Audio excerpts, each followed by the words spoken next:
அனைத்து வகையான உலகத் தொடர்புகளையும் விட்டுவிட்டு பள்ளி வாசலிலேயே தங்கி நோன்பிருந்து இறைவனை நினைவு கூர்ந்து வழிபாடுகளில் ஈடுபட்டு இறை நினைவைத் தவிர வேறு எதை பற்றியும் மனம் நினைக்காமல் இத்திகாப் இருந்தால் பல நன்மைகள் கிடைக்கும் என்று நம்பப்படுகிறது. இது குறித்து ஹஜ்ரத் சலாவுதீன் கூறுகையில், ரமலான் மாதத்தின் கடைசி 10 நாட்கள் மிகவும் புனிதமான நாட்கள். இந்த கடைசி 10 நாட்களில்தான் இத்திகாப் இருக்க வேண்டும். ஆண்கள் அனைவரும் பள்ளிவாசல்களிலும் பெண்கள் அனைவரும் வீடுகளிலும் இத்திகாப் இருக்க வேண்டும். இந்த இத்திகாப் இருப்பவர்கள் தனிமையில் இருக்க வேண்டும்.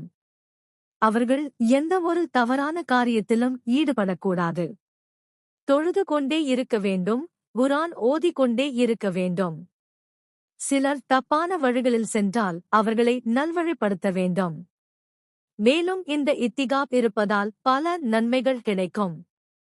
இந்த புனிதமான ரமலான் மாதத்தில் இந்த இத்திகாப் இருப்பது மிக முக்கியமானதாக கருதப்படுகிறது எனத் தெரிவித்தார்.